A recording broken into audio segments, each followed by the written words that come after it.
What is the butt with this? Now recording.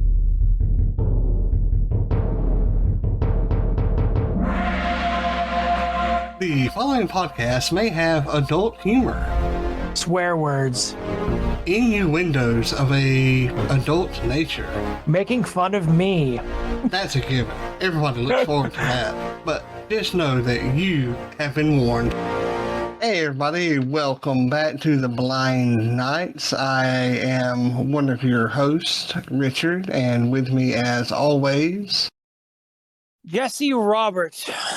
I'll go with the formal name. Well, that's one of us. We're back here with a Blind Nights episode. Seems like it's been forever, you know. I was just thinking about that. I think it has.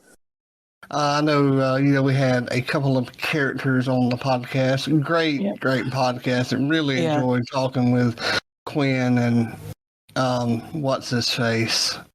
Quinn and the other guy. I really enjoyed talking with Quinn and Alex. Learned a lot, really good conversation. So again, thank you to them for being on here. And it's back to Jesse and me, or Jesse. Now I'm back. Yeah. But at least Alex did keep interrupting me, so it was like you was here. Oh, okay. Yeah, so we kept it up anyway. But as far as Night to the Braille news goes, we had the Everyone Games event this past weekend, Friday and Saturday, and we raised, as of right now, $3,730 for Everyone Can and for Stack Up. So two great charities. Glad that we raised that amount of money, and we're continuing to raise money here in the upcoming weekend. So it's awesome. Got to participate in the Dungeon World session, which is always a blast, with Matt, aka Blind Fury, running it, and got to play in the game with Jim and Brad and several others. It's always a blast to play with Jim. He was a swamp mule halfling, I think it's what he said, and it's a blast to play any game with Jim. It was great. It was great to have Jim as our DM, but it's even better to play in a game with Jim. It is. He's such a good game master as it is, but to actually be able to play alongside him as two characters is just awesome. So everyone, be sure go ahead. I was just gonna say, what I want to see? I want to see. Maybe we have actually seen it, but I want to see him and Steven playing a game together, because they both have amazing ideas for their characters. I thought you were there for that Ghostbusters where you and... Oh, shit, I was. That's right. It was amazing. See, folks, he doesn't even pay attention to games that I run. Yeah, I do. I forgot about that. Sorry. That was so much fun, too. And he was also in the Star Wars 5e one-shot that I ran that you were a part of. Is that the one I left early? Yeah, because you got scared, I think. I think that's what it was. It was my bedtime. Yeah. But be sure to go check out the website, www.everyone-games.com. Follow them on Twitter at everyonegames2. And we still also want to advertise Dice Heads, which is a collaborational effort where we have several other blind and disabled podcasters, come together to show the accessibility in these games and to have fun. And, we're going to be having a Christmas one-shot coming up in less than 2 weeks, where I'm actually going to be playing in the one-shot while my co-host here, Jesse, runs it. You're all mine. Yeah, unfortunately. But, it will be coming out around Christmas time. So, really looking forward to that. Who's more of a Christmas nut than you and I? Like, one of us had to run that, and one of us had to play in it. And I mean, I was going to run it, but I thought, let's have a different DM, run this, and not that our styles are like totally different, but each DM has their own unique little thing that they do. And just, I loved the session last year and how crazy it was, but I'd like to have a chance of doing a more traditional Christmas. You were part of that last year, so you know what I'm talking about. Well, and I've run several sessions with different people. I think this will be your first one where you're running it for a different group of people. So the only one I ran for different people was the first one I ever did. And I know you said how much you didn't like the way that you run it. It's like, I improved so much from that first time to the first time I ran for you guys, and then I'm a different person now that I run games every week. So it's just funny how it seems so daunting until you get into a rhythm. Like now I feel like I could run anything if I do the proper prep work and stuff like that. I don't give a shit. Like, I'll run for anybody. But back then I was like, it's just funny how you get used to things and get more comfortable. Well, and we've talked about this like privately, but you want to run it with someone, some people are like this. They want to run a game with people that they're comfortable with. And both you and I have talked with Adrian that he really didn't want to run even a one shot for people that he knew, like us, because he said we've been playing so long, he didn't want to mess up. And it's crazy the different points of view that you come from, and neither you or I are going to call out anybody for making a mistake. Although there are people out there that do that. We'll call out each other, like in our own group. We'll call out the group and stuff just because we're that close, all of us. Like, it's a breeze for me, and I'll run obviously for anybody, but there's something to be said with, like, the Wednesday group is the same group as, not that it needed to be, but the same group as Monday, and it's just like the Tuesday group, I mean. And it's just like, there is such a comfort level because you're like, you almost feel like you're playing in the game with your friends, even though you're running it. Right. And if I fuck up, no one will say anything. Right. I mean, we'll laugh about it. That's the way that I am. I roll with the punches. We can discuss it, after the fact. And we both, well, I say both of us. I'm not really sure that you've come across this yet, at least not with me. But I've ran like sessions and one shots for other people that whenever you mess up, they're quick to call you out, but not in such a nice way. They're that's wrong. I haven't actually run one of those, but I've been there with you when that's happened to you. Right. And it's just funny, like with our group, we'll giggle about it and bust each other's balls about it and then just go on. Well, and the reason I said you haven't run one where that happens is it can really throw off your momentum as a game master, Yeah. I understand wanting to get the right rules or getting the rules right if you're that type of player, but wait until after the session to talk to your game master about it, because it really messes up their flow. And at least for me, it's like, I don't care to run it anymore tonight. And the time that would have happened with me was when I was doing my first one, but it was with the Tuesday group that I was very familiar with, so they wouldn't give me shit anyway because they're all nice people. Right. Unlike the Monday and Tuesday group now. Not that we're not nice, but we'll definitely because a little bit. We'll give each other shit because we know that everybody would do it to us. Yeah, I mean, like everybody in that group would do it to us. The whole bottom thing, which is definitely an inside joke. Which should go away now because Maxine's no longer here. But, that's just like some really chasing the rabbit kind of thing, but making a lot of sense with, tabletop gaming in general. If your game master makes a mistake, talk to them after the game. They're human too. Yeah, don't be an asshole. Yeah, that's And even if you don't think you're sounding like an asshole, that's still an asshole thing to do. Just let it go for now and talk about it when you're done. Exactly. Yeah, but we do need to take a little short trip here, my dude. Where are we going?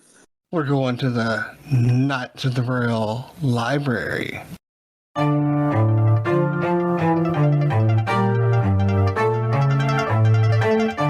Hello, I'm Quinn. And I'm Alex. And we're a couple of characters. We discuss topics related to creating characters for role-playing games. We talk about fun characters we've created. And give advice about how to make your own quirky characters. Check us out every other week, wherever podcasts are found. The Knights of the Braille library. This may be the only recommendation I have that you won't agree with, and I think you know where I'm going to go with it. I'm going to recommend an oldie. It's a classic. And in my opinion, not Richard's. In my opinion, a goodie. Bram Stoker's Dracula. I finally read it. I knew this was. Sorry. All right, I'll make it quick. But I finally read it. I finally read it completely a couple weeks ago. So I do a thing, and I started it in September, even though, it's October now. But I do a thing where I strictly read Halloween/horror books for October. And I'm like, I want to get done with Dracula. So I finally read it. I have a couple, it's written in a letter format, like it's letters and journals. I like that, so that didn't bother me. But I feel like the only downside for me is the Count is always like a looming presence, which works for the story, but in a way I'd like to have seen him more. But it's like he's always there in the background. He's always kind of looming over everything. And there's parts in this that are a lot different than like the story that I know, meaning the 1931 Bela Lugosi movie.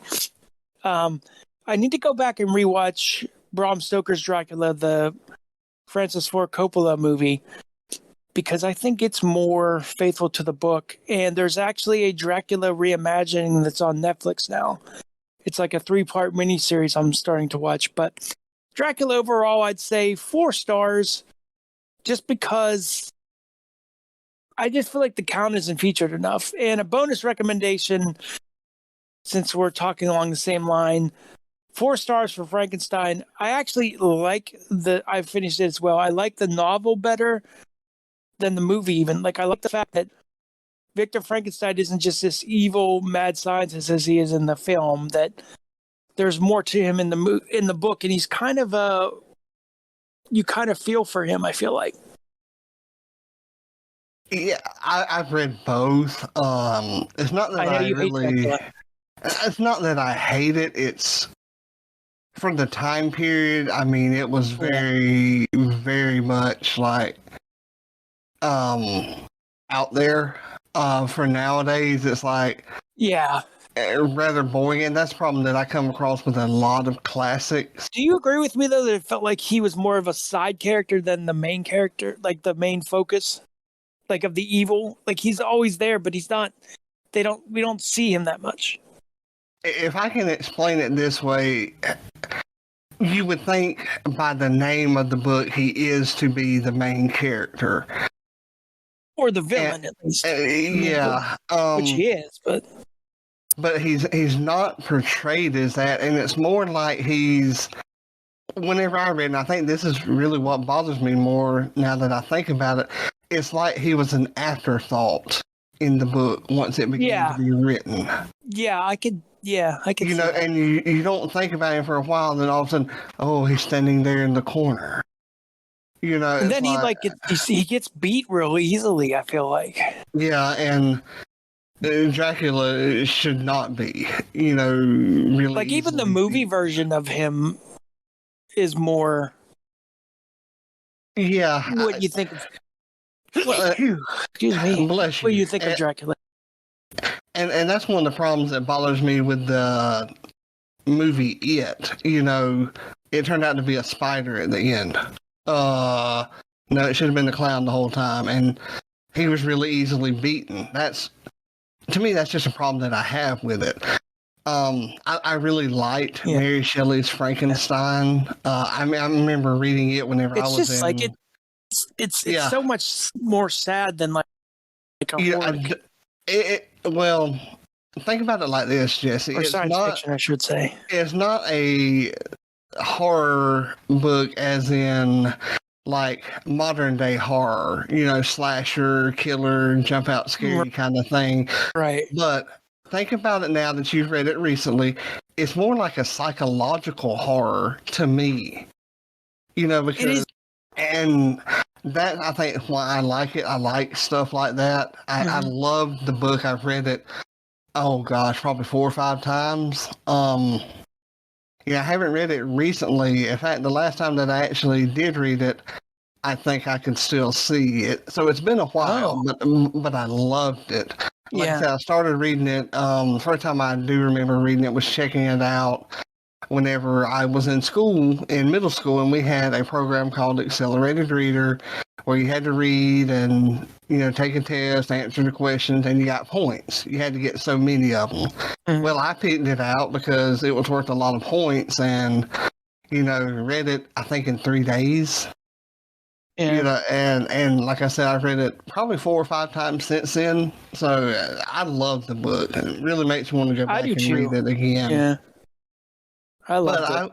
I went on the opposite end of the spectrum with my book recommendation. I bought it for $3, I think is what it was. Oh, that's pricey for a Kindle book. Well, not pricey. No, it was Audible. Sir, that sale that they had. It's a book that I really wanted, but I wasn't going to spend a credit for 6 hours. Yeah. It's called Legends and Lataes. I've heard that's good. How was it? I really liked it. Getting that for a credit, actually. It was really lighthearted. I heard some people say it was cozy. Yes, that is a perfect description. And, Travis Baldree wrote it, and he also read it, so he knew where to put inflection and things like that. And despite the fact that he's an awesome narrator as it is. Yeah. But really enjoyed it. It was a good, quick read, I definitely recommend checking it out. What was it actually about? It's about an orc who wants to start a coffee shop. Oh my god, that sounds like a one-shot. Yeah, and she gets a what was the race in there? I think it's called a ratling in there. The rat folk that starts baking, and making all kinds of stuff in there, and it's really lighthearted, really good. Like really. Now, do you think there'll be more, or is it like a one and done thing? I don't see how they could be more. Okay. I mean, you can always make a way, but I think it would cheapen this story if he was to make it into a series. I don't know if you feel this way, because, we read fantasy all year round, but there's something about November and December for me that I don't know if it's because the Lord of the Rings movies came out, but I feel like that's when I'll read my big epic fantasy series. And this book just seems like it would fit in perfectly with like winter time, holiday time, something like that. I can say this, not that I did not like it. I'm glad I did not spend a credit on it, if that makes sense. I mean, I still give it like 4.5 stars. But you wouldn't have liked it as much as if you spent a credit on it. No, I don't think so. So that's one reason that I know I put a lot of books on my wish list is because, Audible has a habit of sending out this email, hey, something you wish for is on sale. And I usually jump on those. I happened to grab this one at the end of, I think it was the end of summer sale. Yep. And, very pleased. Will I ever read it again? Chances are that I will later on. but it's really, really enjoyable, cozy read. Something that you probably want to read at Christmas time, not because it's Christmas related, but if that feeling, like that's what sitting beside a fireplace or in your rocking chair with a blanket on your lap and like me cup right of now, coffee my at chair hand. doesn't rock. Well, you got to have a cup of coffee at hand as well. But that will be for after the show, I think. Definitely check it out, everybody. Put it on your wish list if it ever goes on sale. Another thing. Oh, sorry. Go ahead. No, that's fine. No, go ahead. Seriously. No, I was done. Oh, I was going to say another thing is with like Audible. Sometimes I listen because, I read a lot in Kindle, and sometimes I'll listen to a narrator and be like, I really want to read this book, but I don't like the way the narrator sounds. Have you ever found yourself in that situation? Yeah, I have. The narrator will be like really like the sample. I'm like, no way. Yeah. Well, see, before I even buy a book, I check out the sample because there's some voices just get on my nerves, and it's nothing to do with the people. I just can't listen to it. It's weird because like a book like that for me, and I bought the Audible with the credit and I actually returned it, was I do not remember the name of this book, but it's a giant book on the history of Civil War. And I'm like, I'll read, because maybe I'll like this read better to me. I had the Kindle as well because I got it. It was on sale one day or something. So I listened to the Audible. I'm like, no, I'm going to return this. For some reason, history books are better to me read by Kindle. I pay more attention, if that makes sense. Yeah, I read I think it was 1,300-page book on the Titanic, and there's no way I could have listened. There's no way I could listen to that on audio. No way. Which is what happened with me with Dracula. What I said to you, like I would fall asleep with the narrators, but I could read it. Because the book is set to be like kind of monotone, the narrators think that they need to be monotone. Yeah, and you're just like, ugh. Yeah, I just couldn't do it. Didn't you say you read like an 1,000-page book on the Alcatraz as well? Yes. Have you ever thought twice about playing Dungeons and Dragons because you use assistive technology like a magnifier or a screen reader? So have we. We're the Knights of the Braille. We're a group of dedicated TTRPG enthusiasts who use the same technology that you do every day. But it's not just Dungeons and Dragons that we specialize in. We've got character creation guides and support for all sorts of fun tabletop RPGs and more added all the time. So what are you waiting for? Join our Discord community, take a look at some of our character guides and creation sheets, and get involved in the tabletop RPG action. Head on over to knightsofthebraille.com to get started. That's knightsofthebraille.com.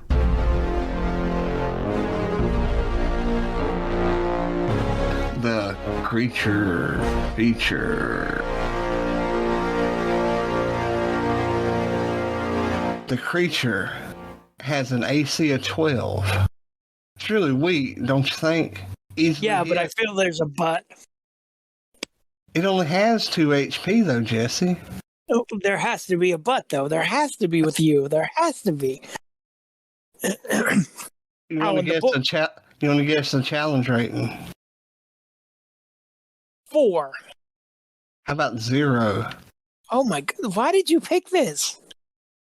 You only get 10 XP when you kill it. If there's not a but here, I'm going to be very surprised. You know me well. You want to know what the critter is? Yes. It's a cranium rat. Oh, that sounds nasty. They're made by the mind flayers that, we all know about. Did we face one of those? No, not that I'm aware it must have been in Jim's then. I knew I faced it in somebody's. They get a +4 to their bite, and it only causes 1 piercing damage. What is the butt with this? Their brain that is exposed can either shed or not shed light, according to what the rat wants to do. They're servants of the elder brain. I'm picturing Krang as the elder brain. Yeah, me too. I did too whenever I read it. I love Krang. No, he was great. Have you figured out the butts yet? No. They poison. There's a poison, or they do something after they hit you. Nope. If enough of them get together, the smarter that they get, it becomes like a hive mind. They all think. Oh, that's kind of thing. Oh. And they turn into a swarm of cranium rats. They still maintain the same AC of 12, but the monster page on these says that they have an HP of 76 as a swarm. But in my opinion, I would think it would increase by 2 with each rat, and that's how I do it. That's what I would do too. Here is another kicker, though. There was more than one but. Oh. When there's a swarm of them, they go from a CR0 to a CR5. That's a big jump, Jesse. From that 0... could be done very well. That I'm just thinking in my head of like you're going through a sewer, just different possibilities for this. Yes. Their bite then increases from a +4 for each individual one to a +5.